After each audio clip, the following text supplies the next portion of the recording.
Muy buenas tardes a todos los que se conectan a la iglesia de Forest City de diferentes lugares, desde aquí de Orlando y desde, como decíamos, desde otros lugares que se unen para estudiar la Biblia. Estamos nuevamente en una nueva sesión de diálogo abierto. Y estoy aquí en la mesa con Denar y con Ángelo, que ahora están aquí con nosotros para este momento. ¿Cómo están? Bien, gracias a Dios, súper contento. Siempre me gusta estar aquí en el diálogo abierto también. Siempre un desafío estar contigo por cada diálogo abierto para ver cuáles van a ser las preguntas. Por eso ya nos reímos con Ángelo, pero la primera pregunta es fácil. ¿Cómo están? ¿Cómo estamos hoy? ¿Cómo estamos en la vida espiritual? ¿Cómo estamos? A ver, estamos bien. No es un examen esto, no es un examen. Es un diálogo. Diálogo abierto, justamente de eso se trata. Bueno, queremos decirles que estamos, para los que hoy por primera vez se conectan con nosotros, estamos haciendo un análisis del Sermón del Monte, que es la constitución del reino de Cristo, si podríamos decir así, donde Jesús describe los principios que tiene que vivir o que vivirá una persona que se entrega a él. Y por eso estamos ya hace varias sesiones. Denar tiene más o menos el número de sesiones. ¿Cuántas? Creo que es la 28 esta. 28. Hace 28 sesiones que estamos... sesiones que estamos estudiando esto y bueno, ya estamos llegando al final. Así que vamos a tener una palabra de oración. Denar, ¿nos podés dirigir en oración? Sí, claro. Señor, te damos gracias por la oportunidad que tenemos de juntarnos, de hablar de ti, de aprender de tu palabra, los mensajes que tú tienes para nuestra vida y el estudio que hemos hecho de este sermón que has dado tú, el Sermón del Monte, y poder ver cada una de las cosas que tú nos quieres enseñar y en esta noche también que sea de la misma forma. En nombre de Jesús. Amén. Muy bien, vamos a ir entonces a los versículos que vamos a analizar en esta tarde, que es Mateo capítulo 7, versículos 13 y 14. ¿Alguien de ustedes, Ángelo, quiere leerlo? Dice: solo puedes entrar en el reino de Dios a través de la puerta angosta. La carretera al infierno es amplia y la puerta es ancha para los muchos que escogen ese camino. Sin embargo, la puerta de acceso a la vida es muy angosta y el camino es difícil. Y son solo unos pocos los que alguna vez lo encuentran. Muy bien, estas palabras de Jesús son un poquito radicales y es más, pareciera, si nosotros analizamos el contexto, hay mucha gente que lo está siguiendo a Jesús y pareciera Jesús con estas palabras que se propone desanimar a la gente Claro. con esto. ¿Por qué les parece que Jesús, hace este planteo? O sea, yo creo que Jesús está siendo honesto. Ok, ¿y por qué no lo esconde esto? Y bueno, en la honestidad, o sea, no puedes esconder algo que es real o vender predicar el reino de los cielos de una perspectiva que no es real y que la gente después se dé cuenta, pero esto no era lo que yo... O sea, es como que Jesús quiere que la gente sepa en qué se está metiendo cuando deciden seguir el reino de los cielos. Muy bien, ahora, ¿quiere decir esto que hace el reino de los cielos entonces es una empresa débil? ¿Es una empresa o es una empresa fuerte? No sé si me hago claro con esta pregunta, sino porque de acuerdo a esto podríamos decir, no, si Jesús sigue diciendo todo esto, el reino de los cielos, van a ser 2 personas nomás y esto no va a crecer. Judas podría haber pensado así. Claro, pero a la misma vez te quedarías entonces con gente esforzada, valiente, gente que está dispuesta a lo que sea por estar ahí. Aquí hay varios elementos que, primero, ¿cuál es la puerta? ¿Cuál es el camino? Porque él se está refiriendo primero y que pocos son los que pocos son los que hallan la puerta. ¿Por qué es difícil hallar la puerta y pasar por el camino angosto? Y lo que estás preguntando a ti, creo que para nosotros está mostrando que sin Jesús, sin él, es difícil. Bueno, justamente más adelante en Juan capítulo 10 Jesús dice, yo soy la puerta. O sea que acá Jesús cuando dice, entrad por la puerta, está diciendo, entren por mí. Ahora, entrar por Jesús, de acuerdo a lo que dice acá, y después hay otros textos también en la Biblia que nos dan a entender eso, entrar por Jesús, según lo que Jesús dice, es difícil. ¿Y por qué pocos son los que hallan a Jesús? Si Jesús dice a todos, cuando fuere levantado, todos atraeré a mí mismo. Yo pienso que es difícil porque seguir a Jesús significa que tienes que matarte a ti mismo. Ajá, pero dice que no solamente dice que hallar a Jesús es difícil. Claro, para mí esto Jesús está hablando en un contexto de presente. ¿Por qué en la época de Jesús era difícil hallar a Jesús? Porque Jesús era contracultural. O sea, él marcaba algo totalmente opuesto a lo que la gente estaba acostumbrada a ver. Muy bien, y otra de las cosas también, o sea, esto también me lo respondo también, o sea, Jesús estaba disfrazado porque Jesús era Dios en la carne. Y Jesús estaba disfrazado de un humilde carpintero. Entonces la imagen de Jesús era difícil descubrir el significado de Jesús a través de simplemente analizar las circunstancias. Era muy difícil porque parecía como que Jesús estaba camuflado. ¿Quién era el que hacía distinguir quién era Jesús o el significado de Jesús? Bueno, nos quedamos callados los dos como que no sé qué decir. Ojo, esto puede ser. Pero era... Es que para que se la responda él mismo, porque... Era... Es retórica. Es retórica. Era el Espíritu Santo. Yo iba a decir eso. Yo también iba a decir, pero lo dije. Yo le iba a decir para... No sé. O sea, el Espíritu Santo. Ahora, ¿por qué es difícil escuchar la voz del Espíritu Santo? Y ahora sí viene lo que vos recién decías. O sea, el Espíritu Santo es contracultural. El Espíritu Santo... si bien puede ser claro a nuestro corazón, si podríamos decir así, es tan diferente lo que nos propone a lo que estamos acostumbrados, a nuestros prejuicios, a lo que la gente propone incluso que se debe seguir, y entonces por eso yo creo que dice que pocos son los que lo hallan. Pocos son los que lo hallan.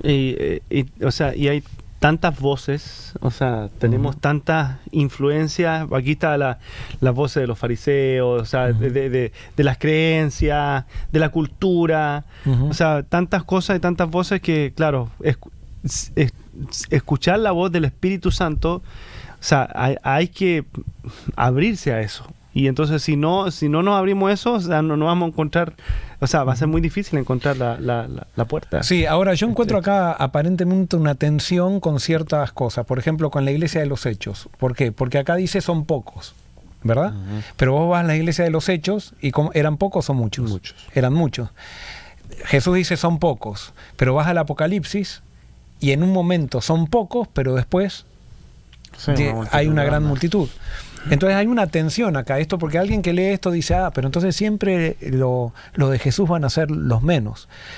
Jesús comienza con los menos, pero es tan poderoso, esos menos, como vos dijiste, Ángelo, Jesús no le interesaba llenar iglesias. A Jesús le interesaba hacer fuerte su reino, y para hacer fuerte su reino necesitaba gente con carácter, gente con honestidad, gente con valores correctos. Y la gente con valores correctos, con honestidad, son pocas. Pero Jesús dijo que el reino de él es como un grano de mostaza, que después va creciendo y dice se hace tan fuerte que vienen todas las aves del cielo, o las aves del cielo vienen y se posan en él porque se hace algo grande. Yo creo que este mismo principio no nos debiéramos confundir pensando de que lo de Jesús siempre va a ser minoritario. Comienza siempre minoritario. No, y yo sí, perdóname. No. Dale. No, lo que iba a decir era que en el contexto tal vez mundano de la historia humana ha sido una minoría a través de la historia. Siempre. Pero en el contexto tal vez universal de Dios, o sea... Del impacto que tiene, correcto, es mayoritario, exacto, el impacto. Totalmente. Porque esa minoría impacta a todo el mundo. Exacto. Y es más, esto, por ejemplo, el cristianismo sin la fuerza fue la única fuerza, si podríamos decir, una de las únicas fuerzas que puso en ese momento en jaque al Imperio Romano. ¿No? Que Constantino incluso tuvo que tomar una estrategia, digamos, religiosa. Sí, demagógica, digamos, para poder salvar al Imperio Romano de la influencia del cristianismo, y con esa estrategia Constantino ganó muchísimo, ¿no? Ganó muchísimo, que no vamos a hablar de eso ahora. Pero bueno, dice, entrad por la puerta angosta. Esto dice, y el camino que lleva a la perdón, porque ancha es la puerta, o sea, hay dos puertas, está la puerta angosta y una puerta ancha. Entonces, cuando me dice la puerta angosta, y cuando habla de la palabra difícil es la palabra en griego, quiere decir exprimido, quiere decir algo que se le saca el jugo, digamos. Entonces dice entrar por la puerta angosta es difícil. y está la puerta ancha.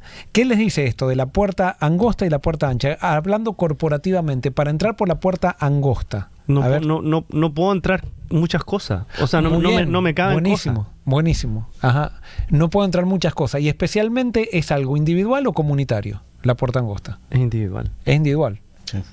O sea, vos fíjate que en la puerta ancha dice que muchos entran por ella. O sea, yo puedo por la puerta ancha entro de a 4, de a 5. En cambio, si yo quiero entrar por la puerta angosta, entro de a 1. ¿Qué les dice eso? Con respecto a la religión de hoy en día. ¿Qué les dice eso de entrar por la puerta angosta? Porque a Jesús le está hablando acá religioso, porque a veces cuando decimos el camino ancho que lleva al infierno pensamos en droga, pensamos en adulterio, pensamos en un montón de cosas que Jesús no estaba refiriéndose a eso, con la puerta angosta y la puerta ancha. Jesús cuando decía por la puerta angosta entra... O sea, tal vez me ponga a pensar que, o sea, si es individual, no es de acuerdo a lo que me dice fulano, a lo que veo de sutano, sino que yo con Jesús solo, ¿viste? En esa relación con él es que puedo entrar, pero si trato de entrar por lo que otra persona me dice o demás, no sé si tiene algo que ver con eso. ¿Por qué rechazó el pueblo? ¿Por qué rechazó el pueblo a Jesús en la época de Jesús? ¿Por qué? Porque tenía un concepto errado de quién era, o sea, pero Jesús se dejaron vino, llevar por lo que los líderes religiosos muy bien, porque decían. pusieron la capacidad de pensar en otras personas, la capacidad de decidir, de analizar en otra persona. En vez de ponerla en Jesús, en vez de ponerla en el Espíritu, en lo que ellos analizaban a través del Espíritu, directamente con lo que Jesús les mostraba, ellos prefirieron decir, cuando sintieron esas impresiones del Espíritu, dijeron, ahora voy a ir a consultarle a mi líder religioso a ver qué piensa. Y si pensaba diferente, se dejaban llevar. Correcto. Y entonces, si el líder religioso pensaba que en la mayoría de los casos pensaban diferente, entonces se dejaron llevar, no era porque, digamos, la gente quería rechazar o no se sintió atraída por Jesús. Todos, hasta los líderes religiosos, se sintieron atraídos por Jesús. Pero la masa del pueblo, que no estaba acostumbrada a pensar por sí mismo, no quería entrar al reino individualmente, quería entrar corporativamente. Y ahí también hay, según lo que estás diciendo, también, aparte que no pensaban por sí mismos, se dejaban influenciar, tenían miedo. Muchos de ellos tenían miedo, e incluso cuando Jesús hizo varios milagros y tenían miedo ¿quién fue? No requeremos, porque le tenían miedo a los sacerdotes, a los líderes de la influencia o lo que lo podían hacer, los podían expulsar de la sinagoga, y eso también culturalmente era muy fuerte. Que habían entrar por puerta angosta, eso. Claro, o sea, estaba ese factor también del miedo. Sí, viste, hace total sentido desde esa perspectiva, porque cuántas veces yo me pongo a pensar, siento una convicción que el Espíritu me ha enseñado algo, pero tal vez no me atrevo a decírselo a nadie, porque, viste, siento que me van a rechazar, que me van a castigar, que es contracultural, que me van a expulsar, o sea, miedo a decir lo que siento que el Espíritu me dice. Y no deberíamos vivir así. O sea, yo creo que debería ser, la iglesia debería ser un lugar donde podamos opinar diferente y es que la iglesia, está bien. Claro, la iglesia es un lugar para opinar diferente. O sea, como nosotros lo hemos transformado muchas veces, o sea, cuando nos salimos de los principios del reino, hacemos de la iglesia un lugar masificador, donde es una puerta ancha, cuál es el camino más cómodo, entonces vamos todos juntos, y no, al reino se entra por la puerta angosta, esa puerta es Jesús, y Jesús vino a revelar quién es Dios, y entonces, ¿qué es lo difícil de esto, de entrar por la puerta angosta? Es cambiar mis conceptos, justamente arrepentimientos. Es en el original, que es metanoia, en griego, quiere decir cambio de manera de ver las cosas. Ahora vos fíjate que muchas veces la religión institucionalizada no le gusta que cambiemos la manera de ver las cosas. O sea, no le gusta el arrepentimiento. Le gusta que sigamos viendo las cosas siempre de la misma manera. Y que las masas sigan igual, que nadie sea diferente. Claro, que nadie... Increíble. Entonces... ¿por qué el camino ancho también es ancho? También, claro. ¿Qué es lo que hace ancho el camino? Y para mí hay, a ver, sí, pero yo tengo una característica, quizá haya más sin duda, pero para mí el camino ancho, el gran flagelo del camino ancho se llama, para mí, comodidad. Claro, totalmente. O sea, la comodidad es el de menos resistencia. claro, es el más fácil, o sea, como no tengo problemas, me meto por el camino ancho, donde se pueden meter varios, donde no me meto yo solo. En cambio, en el camino angosto yo me tengo que meter solo con Cristo, y después si hay gente que entra o no entra, ya es cuestión de cada uno. Y el camino angosto, o sea, al ser camino angosto, no te puedes desviar para ni un lado. O sea, si te vas para un lado, te caes. Correcto. Porque o sea, Sí, no hay espacio para... el ancho tú te puedes mover, cambiar de carril, no sé, ir más para acá. Pero en el angosto tienes que seguir derechito, o sea, no puedes desviarte. Exacto, correcto. Eso es tremendo punto. Yo no sé qué tipo de camino tenía la gente en la época de Jesús cuando Jesús decía eso, pero me pongo a pensar, viste, en un camino, un sendero, una montaña que es bien angosto, que, o sea, tienes tal vez una pared aquí y aquí un risco, viste. Todo el tiempo tienes que estar andando de la misma manera o sea, no hay espacio para... Yo me acuerdo de un ejemplo que dio mi papá en uno de los sermones con respecto a esto, que cuando él era chico, mi abuelo también era pastor, y tenían que ir a iglesias que estaban apartadas de la ciudad, y habían específicamente en el norte de Chile hay algunas montañas, y de un pueblito tenían que ir a otro pueblito y cruzar como una montaña que había, y el camino era, no sé, unas 3 horas a pie, 4 horas a pie, y la única forma de llegar era a través de un burrito que se sabía el camino, y decía, o sea, precipicio acá, y el burrito se iba solo, tú no lo guiabas y se sabía el camino hasta llegar al otro pueblo. Y tú a veces decías, no, o sea, por aquí no da para pasar, pero bueno, lo seguía y el burrito te guiaba y se sabía el camino de memoria y llegaba ahí. Y entonces lo mismo era con el camino estrecho, o sea, necesitas a Jesús para que te guíe, porque si tú o sea, y a veces pareciera que, o sea, el camino no va para ningún lado, o el camino o te vas a caer, pero si está Jesús contigo, o sea, te va a guiar hasta que llegue al lugar seguro. Pero si uno confía en lo que uno cree, en lo que uno aprendió, en la lógica que uno tiene, te va a caer, o sea, sí o sí. Sin duda. Ahora, Jesús esto le estaba hablando a un grupo de religiosos, no le estaba hablando a un grupo de mundanos. Entonces, y esto también, claro, chocaba con el concepto de religioso de la época, porque también en la época los líderes religiosos querían masificar al pueblo. O sea, mientras menos el pueblo piense, mejor. Más aseguraban la comodidad de los líderes religiosos. Eso no pasa solamente en la religión, sino que pasa en la política, pasa en todo. Toda persona que quiere perpetuarse en el poder por un medio que no sea, si podríamos decir, real, trata de masificar y trata de que la gente no crezca en conocimiento. O sea, coarta el libre pensamiento. Claro. ¿No? Y les daba mucho miedo Jesús que haga pensar a la gente. Es más, decían, estos son galileos, por ejemplo, en Juan capítulo, no me acuerdo la hora del capítulo, donde sanan al ciego, donde Jesús manda los fariseos mandan a los alguaciles a prender a Jesús, y ellos después de ir a prenderlo vuelven y dicen, nadie ha hablado como él, y entonces le dice, ¿pero qué? ¿Ustedes son galileos? ¿Acaso no se dan cuenta que ningún erudito creyó en ellos? El criterio que tenían para determinar qué era verdad o mentira era lo que los eruditos pensaban. En otras maneras, ellos habían asegurado una manera de pensar en un sistema que les aseguraba comodidad y masificaban a todos con eso. Entonces, cuando Jesús venía y desafiaba estos principios que eran contrarios, al reino, les molestaba mucho la enseñanza de Jesús. Entonces, Jesús ahora está poniendo, está pegando una patada, si podríamos decir, no a la iglesia, sino está a las malas costumbres que se habían desarrollado en la iglesia. Y entonces, nadie que quiera entrar, ahora, esta es la pregunta que quiero hacerles a ustedes. ¿Cuál es la diferencia? ¿Cuál es la diferencia entre pensar individualmente y pensar independientemente? ¿Hay una diferencia o no? Repítela de nuevo, pensar individualmente. O sea, en el reino de Dios, Jesús quiere que pensemos individualmente. Ahora, la pregunta es, ¿Jesús quiere que pensemos independientemente? O sea, yo pienso que no, porque independientemente, entonces, ¿en qué vamos a basar lo que pensamos? Yo creo que siempre debe haber una influencia. ¿Cuál es la diferencia entre pensamiento individual y pensamiento independiente? O sea, de independiente, de de lo que sea. O sea, yo no necesito la Biblia y puedo hacer mi propio O sea, pensamiento. tu criterio, ¿quién Claro, soy yo igual, mismo? pero necesito un criterio, necesito algo, una base, algo. Correcto.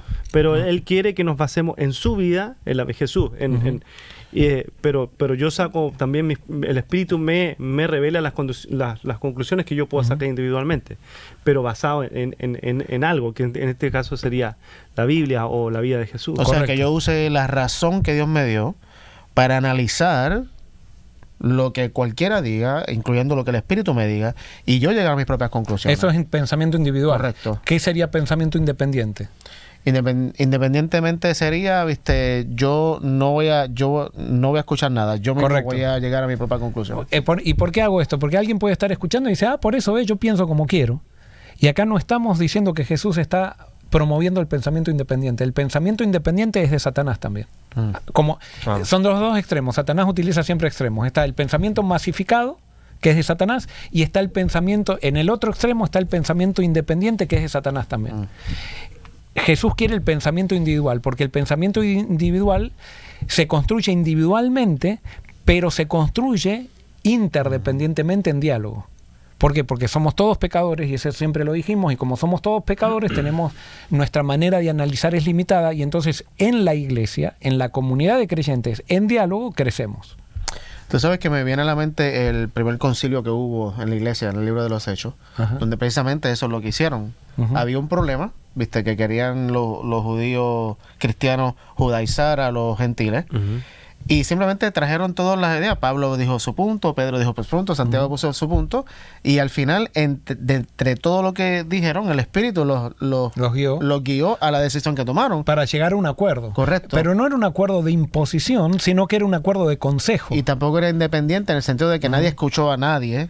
Y no, te escuchamos a todos, y de ahí hubo un consenso. Porque, por ejemplo, Pablo no dijo, yo voy a ver cómo, voy a esperar hasta que se dé ese congreso para ver cómo yo voy a pensar con respecto a la circuncisión. No, Pablo ya tenía claro, pero él dijo, yo voy a dialogar esto lo voy a compartir, lo vamos a discutir, y se hizo ese congreso no para imponer una manera de pensar, sino para descubrir una manera de pensar en el pensamiento individual que se hace en diálogo corporativo. Que lamentablemente, mientras los años pasaron y progresaron, entonces cambió esa perspectiva, y ahora se veían a los concilios como lo que se tenía que pensar y hacer.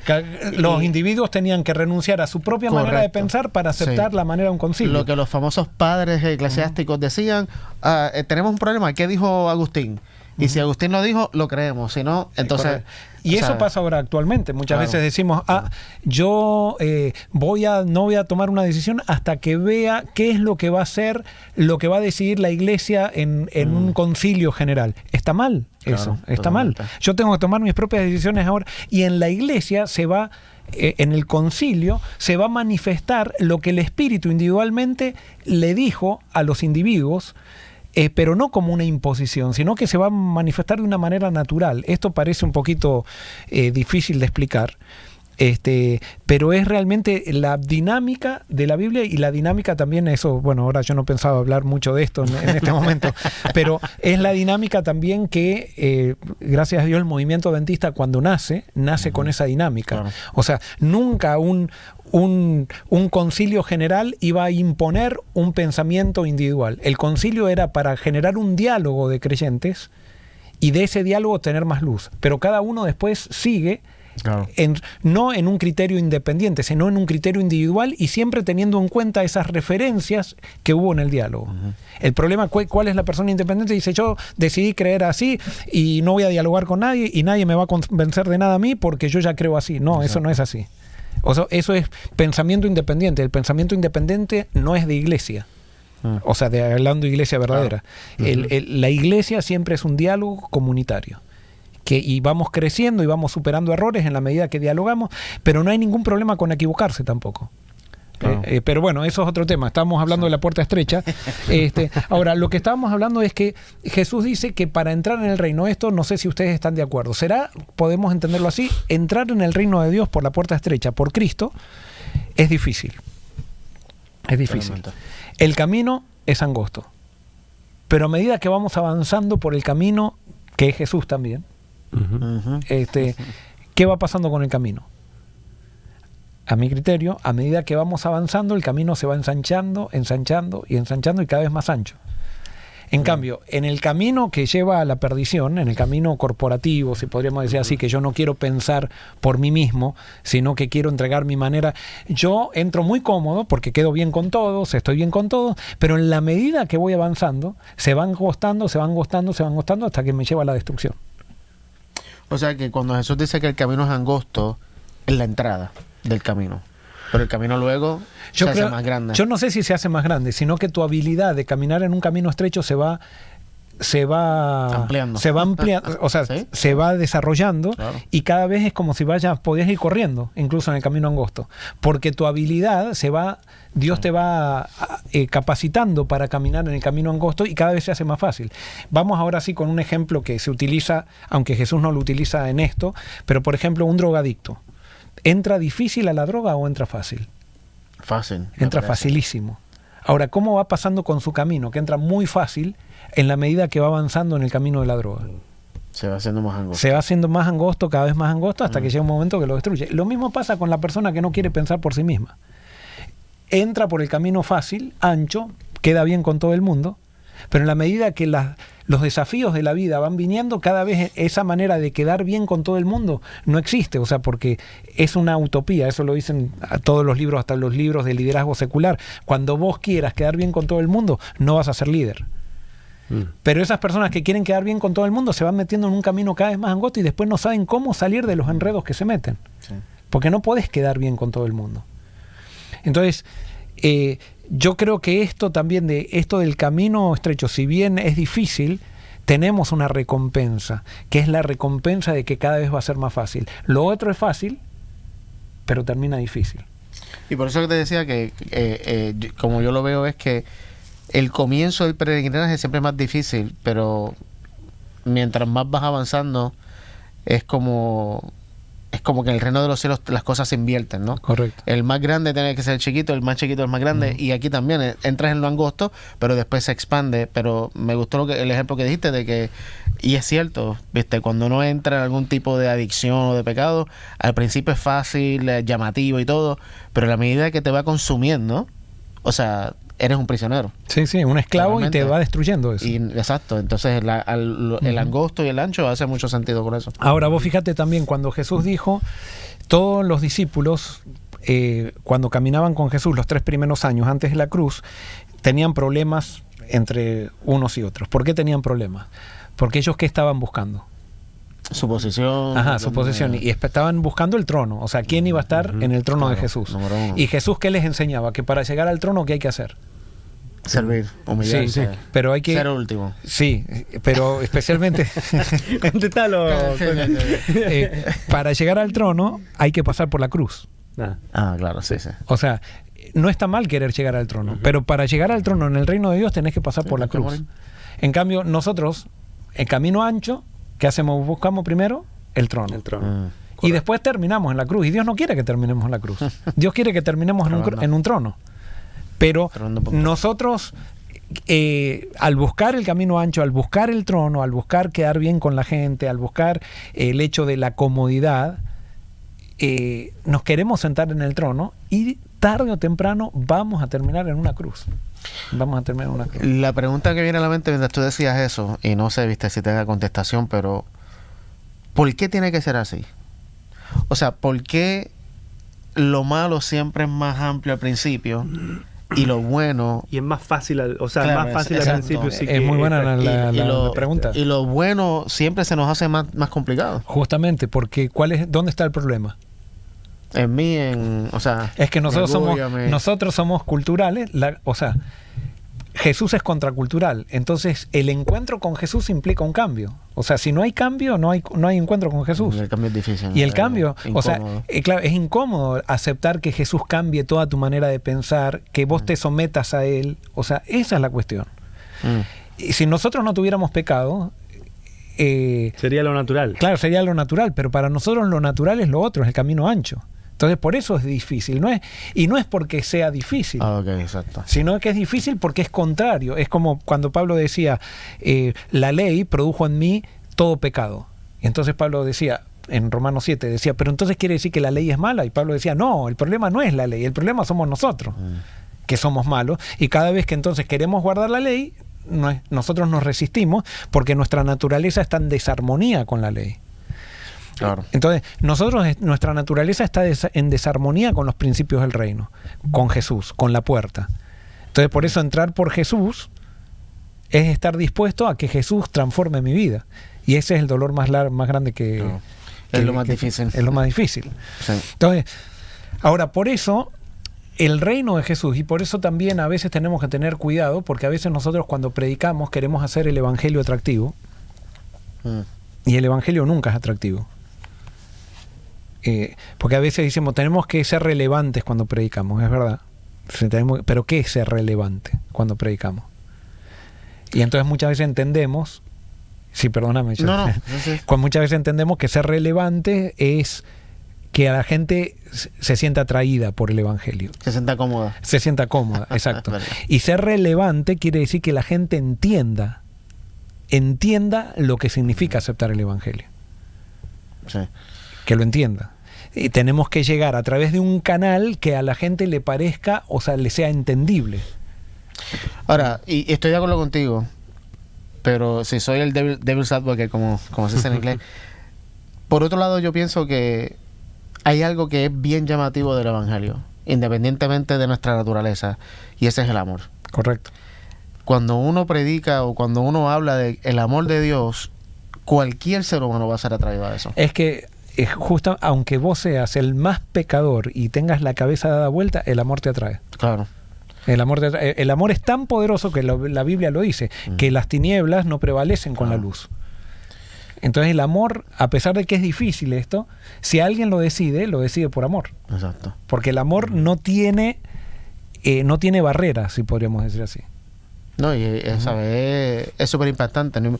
Llega a cualquier persona y bueno, por eso yo creo que cuando Jesús dijo que si Él fuera levantado todos atraería, es porque en ese acto de amor, o sea, todos somos atraídos a eso. Y claro, no es hablar de Jesús, porque yo puedo decir Jesús y nadie es atraído. Es hablar de lo que significó Jesús, el amor, lo que vino a mostrar Jesús del Padre y que vino a mostrar que Dios es amor. Exacto. Eso es lo que atrae. Eso es lo que le atraía a la gente. O sea, la gente... O sea, Jesús tenía algo que atraía a la gente y la gente quería estar con Él y quería conocerlo y todo. Y era básicamente porque prácticamente con todos los que Él se encontró así, que eran personas que habían sido o rechazadas por la sociedad o que sentían que no se merecían nada. O sea, y cuando Jesús los acepta y los ama así tal cual, eso rompe todo y es lo que atrae. No les interesaba lo que Jesús creía, no les interesaba la doctrina que presentaba Jesús, simplemente porque los amó o porque algo diferente, o sea, eso es lo que ellos querían recibir después. Sí, seguían todo, seguían las enseñanzas, seguían todo. Pero lo primero que rompía la barrera era que Jesús o sea, era contracultural en ese sentido, que amaba a los que lo que la institución rechazaba, básicamente. Correcto. Y no será eso algo también hacer el camino angosto difícil, aceptar o llegar a la creencia de que Dios, el verdadero Dios, es un Dios que me ama, independientemente de lo que yo he llegado a conocer en mi vida. Y una vez se rompe eso en mi mente, como tú decías ahorita, tenemos ese cambio de mente, el camino angosto se vuelve el camino más ancho de la vida. Es un camino de libertad, es un camino de todo lo bueno que yo he estado buscando en otro medio. Ahora lo veo claro y digo, no es angosto para nada, es el más ancho en que yo pueda caminar. El camino, vos fíjate que Jesús le está hablando a gente que todavía no entró por la puerta. Claro. Entonces le está diciendo, ese camino vos te parece angosto, exacto. porque todavía no entraste por la puerta. Y el camino ancho es este camino que por la comodidad, por entrar con lo que la gente piensa y eso, ese camino te parece ancho. Pero no, son las percepciones. Son las percepciones que tengo si todavía no entré por la puerta. No. Si no entré por la puerta. Ahora, vamos a ver cómo Jesús actuaba con la gente que buscaba seguirlo, ¿no? Y que tiene que ver con esto de entrar. Vamos a Lucas 9, capítulo 9, versículo 57 en adelante.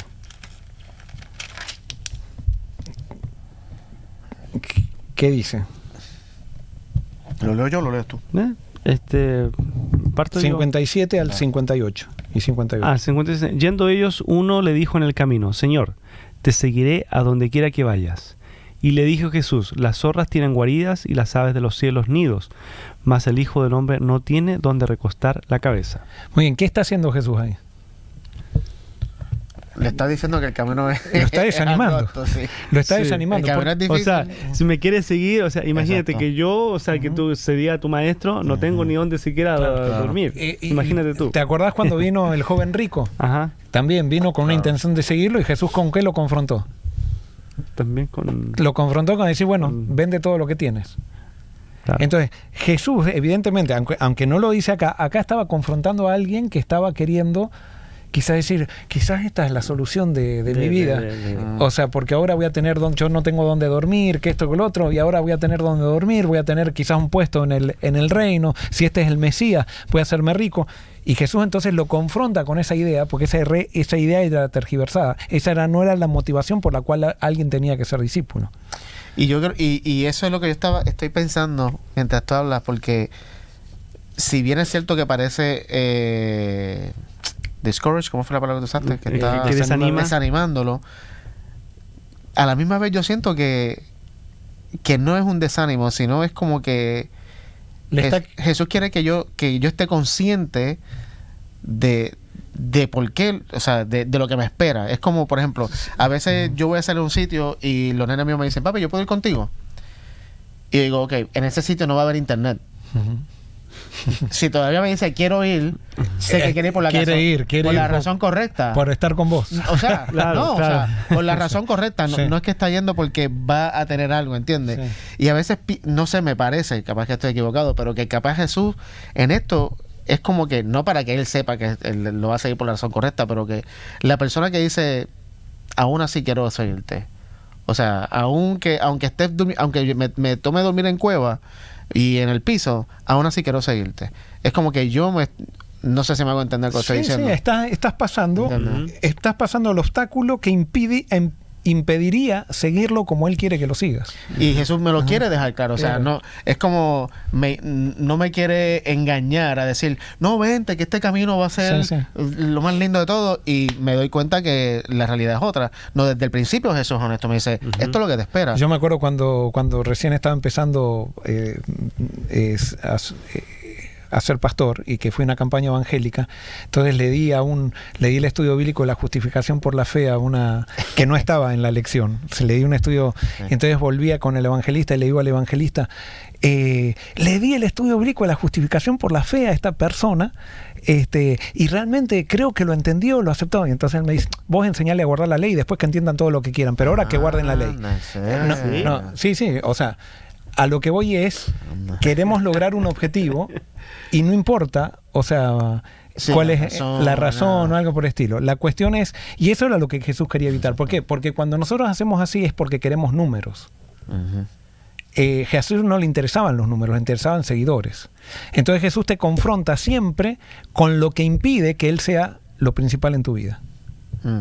Con lo que Él sea lo principal en tu vida. Y eso hace mucho sentido con lo que dijiste ahorita, de que por eso el camino angosto es de uno, no de muchos, porque no le interesan los muchos, sino que uno a la vez. Vamos a seguir el otro versículo, versículo 59 y 60. ¿Qué dice? Dijo a otro, ven, sígueme. El hombre aceptó, pero le dijo, Señor, deja que primero regrese a casa y entierre a mi padre. Jesús le dijo, deja que los muertos espirituales entierren a sus propios muertos. Tu deber es ir y predicar acerca del reino de Dios. Oh, mira, bueno, interesante dije, tu versión, sí. ¿cómo está? Sí, está diferente. Porque yo iba a aclarar justamente eso. ok. ¿Cómo un muerto puede enterrar a sus muertos? Y nosotros vemos en el Evangelio que muchas veces Jesús llama muertos a aquellos que existen. Es más, en Juan capítulo 5 habla de una resurrección de los muertos y no está hablando de una resurrección de muertos que están muertos biológicamente, sino que está hablando de la resurrección, y si quieren pueden analizarlo después en su casa, está hablando de una resurrección de muertos espirituales y que Dios va a resucitarlo. Y después habla del día final, que sería, digamos, la resurrección biológica, pero muchas veces cuando la Biblia habla de resurrección, nosotros la tomamos enseguida como resurrección Sí, claro, física. y está hablando de muertos espirituales. Y que Dios los va a resucitar espiritualmente. Eso es un tema interesante para analizar.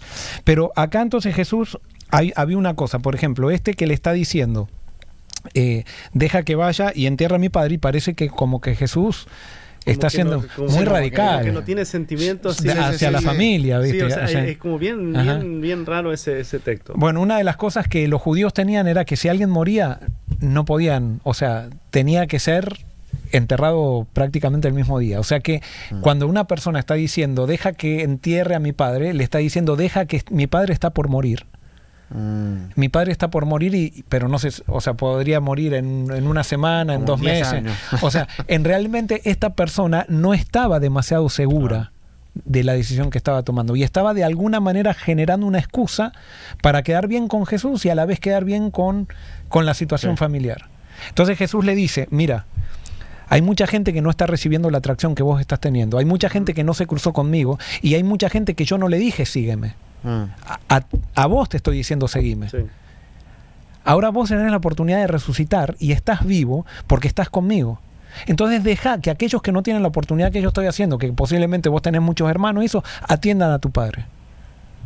Pero evidentemente, así como el joven rico, no quiso. ¿No? Y después vemos en el versículo 61 y 62 que dice: entonces también dijo otro, te seguiré, Señor, pero déjame que me despida primero de los que están en mi casa. Y Jesús le dijo, ninguno que poniendo su mano en el arado mira hacia atrás es apto para el reino de Dios. O sea, Jesús se daba cuenta que estas eran excusas. Excusas para dilatar, para pensar algo que era muy claro y que estaba muy claro. Jesús sabía que alguien que se encontraba con él no quedaba igual. O sea, porque el Espíritu Santo estaba actuando allí.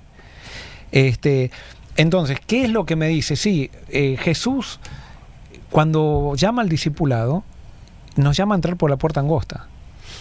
No es cuestión de entrar a la iglesia porque es un grupo lindo de gente o algo por el estilo. Entrar a la iglesia es muy lindo si alguien entra porque es un lindo grupo de gente, pero eso no es suficiente. Tenemos que entrar al reino, y para entrar al reino hay que entrar por la puerta angosta, y la puerta angosta es Jesús. Y entrar por la puerta angosta implica una entrega total a Él, es renunciar a mí mismo para que Él sea lo principal en mi vida. Y justamente esa renuncia implica seguir el consejo, que si Él me dice que deja que los muertos... Ahí comenzaba el discipulado de esta persona, no quisieron. Cuando Jesús le dice, no vayas a despedir a tu familia, vení conmigo, ahí entraba el discipulado. Si Él decidía dejar atrás su parecer y entrar en el parecer de Jesús, quería decir que estaba realmente siguiendo a Jesús. Exacto. Pero al renunciar a esto, no estaban dispuestos a hacer de Jesús lo principal. Y por eso vuelvo y digo, yo creo que cuando Jesús dice estas cosas es para que yo mismo me dé cuenta dónde yo estoy realmente en este camino, en mi sinceridad. ¿Cuán sincero estoy yo de seguir a Jesús? O sea, si es difícil, ¿estoy dispuesto a seguirlo? Y por eso Jesús me lo dice, el camino es difícil. O sea, te lo estoy diciendo desde ahora. Es difícil ahora, o sea, desde tu perspectiva, pero yo soy fácil. Es que es difícil. Esto nos pone en una situación que decimos, pero porque los discípulos, cuando Jesús le dijo, ¿quién puede entrar al reino de los cielos? Dice, es más fácil que entre un camello por el ojo de una aguja, que el ojo de una aguja no es el ojo de una aguja de coser, sino que era una puertita chiquita. Jesús está hablando de una puerta. Dice, es más fácil que entre un camello que un rico entre al reino de los cielos. Y entonces los discípulos dicen, entonces, ¿quién se va a salvar? Y Jesús dice, para los hombres es imposible, pero para Dios es imposible. O sea, si yo me someto a Dios, no hay prueba que no pueda pasar con Dios. Exacto. Y por eso, entrar al discipulado implica, para toda persona que entra al discipulado, entra a través de una crisis, no se entra a través de otra manera. Y esa crisis es la crisis de la entrega, porque a veces leemos esto y analizamos nuestra vida y decimos, ¿y será? Porque Jesús no acepta discipulado a medias. ¿Es todo o nada? Y aquí hay algunos que se ofrecen a Jesús y que le dicen, yo te voy a seguir, y hay otros que Jesús llama. O sea, hay dos diferentes tipos, o sea, digamos, de discípulos que seguramente todos lo estaban siguiendo, pero algunos se le ofrecieron a Jesús y otros Jesús los llamó. Algunos dicen que el que se ofreció a Jesús, uno de los que se ofreció a Jesús era Judas. No sé. No sé, o sea, eso es para analizar eso, claro. ¿No? Pero yo creo, o sea, si bien la puerta angosta, es todos los días entrar por la puerta. No es que hoy entré por la puerta y mañana ya no tengo que entrar. Es todos los días entrar por la puerta, todos los días. Y en la medida que aprendo a entrar por la puerta todos los días, si podríamos decir así, aunque una vez que entré, pero que aprendo a permanecer en Cristo, cada vez se van haciendo más fáciles las cosas. Sí, porque todos los días hay una lucha para, en mi opinión, ¿verdad? Todos los días hay una lucha para yo aceptar la visión que Dios me da y la revelación que Dios me da de Él, o la que yo quiero hacer, o la que he creído toda mi vida. Todos los días es una lucha, especialmente cuando vienen problemas difíciles en la vida de uno, ¿qué voy a decidir creer? Lo que Dios ya me dijo. O sea, y me parece que eso es también, viste, todos los días decidir entrar por la puerta angosta. Vamos para un último pasaje en Lucas capítulo 14, versículos 25. Esto lo hemos usado mucho en la iglesia, en diferentes sermones, pero quizás a la luz de todo lo que estamos hablando lo entendamos un poco mejor. Versículos 25 en adelante, ¿qué dice? Dale tú, Ángelo. Yo leí recién el último. Dice, una gran multitud seguía a Jesús. Él se dio vuelta y les dijo, si quieres ser mi discípulo, debes aborrecer a los demás, a tu padre y madre, esposa e hijos, hermanos y hermanas, sí, hasta tu propia vida. De lo contrario, no puedes ser mi discípulo. Ahora, fíjense esta imagen. Grandes multitudes, o sea, Lucas dice, grandes multitudes lo seguían, y Jesús se da vuelta. ¿Para qué se da vuelta?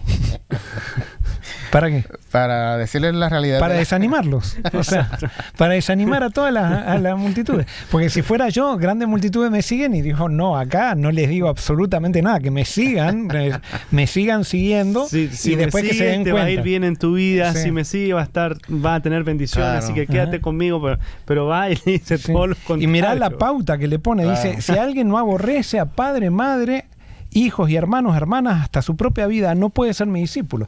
Y es interesante porque Jesús, cuando te pide entrar por la puerta estrecha, te pide que aborrezcas a lo que más amas, y después en Mateo capítulo, en este mismo sermón que estamos estudiando, dice que hay que amar a los enemigos. O sea, que te pide que aborrezcas a lo que más amas y que ames a lo que más aborreces.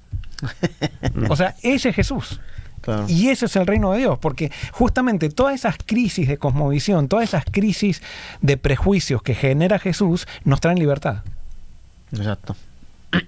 Todos estos prejuicios que no queremos cambiar nos traen esclavitud. Pero... Que estamos cegados. Ajá. ¿Viste? Estamos cegados, y yo creo que eso es parte de entrar en la puerta angosta. Dios quiere removernos, como dice Pablo en Corintios, ¿no? Ujú. Estamos, ahora vemos con un velo, pero Dios quiere removernos ese velo para que podamos ver la realidad de que en Cristo hay libertad, que ahora mismo vivo preso, pero en Jesús hay libertad. O sea, es todo lo contrario. Por eso el reino de Dios es upside down, está al revés, ¿viste? Lo que yo pienso está equivocado, y lo que Dios piensa, que yo pienso que está malo, es lo correcto. Muy bien, entonces en el versículo 27 dice, el que no lleva su cruz y viene en pos de mí, no puede ser mi discípulo. Y cuando Jesús le está hablando a los judíos de cruz, para nosotros llevar la cruz la vemos en las iglesias, es como si ahora... Un símbolo. Sí, es sí. como un símbolo así de... Sí, supónganse, vos entrarías a una iglesia donde... ¿Qué pensarías? Una iglesia donde entras y arriba del púlpito hay una silla eléctrica. Dirían, no, esta es una iglesia de heavy metal, ¿viste? O sea, Es un cult. sí, es un culto. Un culto así, un culto una secta secta, satánica o algo por el sí, estilo. sí, sí. Justamente la cruz era una silla eléctrica. Para lo que es para nosotros. Entonces ahora si Jesús diría, todo aquel que esté dispuesto a seguirme tiene que estar dispuesto a morir en la silla eléctrica. Decime cuán atractivo es ese mensaje. Nada. ¿Cuánta Nada. gente dirá, yo Nada, quiero, nada. me interesa? Sí. Y por eso, si bien el cristianismo trae mucha satisfacción, pasar por la cruz es una experiencia dolorosa. Claro. Y por eso para llegar al trono hay que estar dispuesto a pasar por la cruz. Bueno, después sigue diciendo algo que vos decías recién, Ángelo. Jesús decía, ustedes calculen lo que implica ser discípulo, porque vos podés desear ser discípulo, pero no vas a llegar. El deseo no es suficiente. Tiene que haber una decisión de tu parte de renunciar a vos mismo. Y eso significa llevar la cruz. Renunciar a tu vida. Estar dispuesto a morir por Jesús. Y ahí viene la cuestión. Claro, uno puede decir Eso es hoy, difícil. yo quiero morir por Él, pero Jesús no quiere que seas un mártir de morir por Él en una silla eléctrica. Él quiere que vivas por Él. Y para vivir por Él hay que morir hoy, hay que ser mártir hoy. yo tengo que ser mártir, por ejemplo, cuando por ser fiel a Jesús voy a perder mi puesto de trabajo, eso, ahí tengo que morir a mí mismo. Eso es más, no necesariamente me parece a mí que es una muerte física. Exacto. La que Jesús está diciendo en la cruz que tenemos que llevar, ¿no? Es la muerte espiritual. Y entonces después, versículo, ¿cuánto vamos, Edenar, de tiempo? Vamos en 50 minutos. Entonces ya vamos al cierre. Dice, así que pues cualquiera, versículo 33 dice, así pues, cualquiera de vosotros que no renuncie a todo lo que posee, no puede ser mi discípulo. Jesús quiere discípulos comprometidos. Y ahora simplemente vamos a ir al cierre, pero díganme ustedes, ¿cuál es la conclusión que ustedes sacan de esto que hemos analizado hoy, de la puerta estrecha y la puerta ancha? ¿Cuál es la...? ¿Lo primero o yo? Primero no podemos entrar, y seguir ese camino sin pasar por Jesús. Y tenemos que en algún momento encontrarnos con Él. Ese encuentro nos tiene que impactar de tal forma que podamos entrar en ese camino estrecho que no es atractivo. Es mucho más atractivo la puerta ancha y el camino ancho. Y ese encuentro con Jesús tiene que ser un encuentro diario. No puede ser un encuentro de una vez, sino que esa vez yo encontré la puerta y vi, pero si yo diariamente no busco, al ya encontrar, no busco la puerta estrecha, lo que soy yo me va a llevar al camino ancho. Para mí es los opuestos que Dios constantemente trae. Es como que quiera saber su vida, la perderá, pero el que la pierda la salvará. Para mí, lo más que me impactó, si esa fue la pregunta, ¿no? ¿Qué hiciste? Sí, no importa. Eso es cómo es que, para mi percepción ahora, antes de ese encuentro con Jesús, ese camino es bien difícil. Pero una vez esté en ese camino, lo voy a encontrar bien fácil. No fácil en el satisfactorio. Exacto. Voy a encontrar realmente propósito en ese camino, que siento que ahora es difícil y que no lo voy a encontrar ahí. Ahora siento que en este camino ancho sí tengo propósito y todo lo demás, pero es cuestión de percepción, ¿viste? Estoy enseguecido. Y yo no sé si tenés propósito en el camino ancho. En el camino ancho tenés comodidad. Tenés un propósito ficticio, tenés un propósito que realmente no es propósito, pero tú piensas que lo es, porque es toda una ilusión. Una ilusión, exacto. Que es un propósito centrado en vos mismo. Correcto. Sí. Pero para mí es eso, ¿viste? Lo que Jesús está diciendo aquí es difícil ahora, pero entra por él si eres valiente, porque no dice que solo es difícil, los valientes entran por él. Eso es otro versículo. Otro versículo. Entra por él, sé valiente y vas a darte cuenta. Es como, no sé si te va a mencionar la película, pero hay una película que habla de eso, ¿viste? De que la gente vive en un mundo ficticio, pero hay una oportunidad de que tú salgas de esa ficción y veas la realidad, pero solamente el valiente la acepta. Muy bien. Y termino con una pregunta. Para entrar por la puerta estrecha, ¿tengo que decidir? ¿Decidir entrar? ¿Decidir entrar? Yo creo que sí. Ok. Claro. Para entrar por la puerta ancha, ¿tengo que decidir? No. ¿Te dejas llevar? Te dejas llevar. Te dejas llevar. De hecho, no te das ni cuenta cuando estás ya adentro. ¿Qué es lo difícil entonces? Salir de ahí. Sí, pero es decidir entonces. Es decidir entrar por la puerta. Es tomar esa decisión. Exacto. Porque siempre estamos ahí dudando, mañana, pasado, es tomar esa decisión. Muy bien. Llegamos al final de este programa de Diálogo Abierto y quiero terminar simplemente con un llamado que me lo hago a mí, lo hago acá a Denar y a Ángelo también, pero especialmente nosotros no sabemos quién está mirando y quizá posiblemente haya alguien que por primera vez hoy se conectó con nosotros y está en Diálogo Abierto y está escuchando este mensaje. Y yo quiero decirte que no es casualidad que estás escuchando esto. Puede ser que alguien esté escuchando este mensaje, pero que todavía no ha tomado la decisión de entrar por Jesús, de entrar por la puerta, de avanzar por esa puerta. Simplemente ha estado viendo, ha estado mirando, ha estado dudando, pero no se ha comprometido. Yo quiero recordarte que cuando Jesús busca discípulos comprometidos, busca discípulos que decidan. Él se va a encargar de los resultados de esa decisión, pero tú eres el que tienes que decidir. Y por eso hoy es la oportunidad, hoy es el momento. No importa dónde estés, allí en ese lugar, desde tu casa, dile a Jesús o decirle a Jesús, acá estoy, yo decido, y vos hacete cargo de los resultados de mi vida. Y Jesús lo va a hacer. Y vas a ver que ese camino que parece hoy angosto se va a transformar en un camino ancho y va a ser el camino del propósito de tu vida. Vamos a orar. Querido Señor, gracias por tu palabra, gracias por habernos hablado, y queremos ser discípulos tuyos. Queremos decidir entrar por la puerta angosta. Queremos que Jesús, o queremos que tú seas el centro de nuestra vida. Gracias por todo, y esto te lo pedimos en tu nombre. Amén. Amén.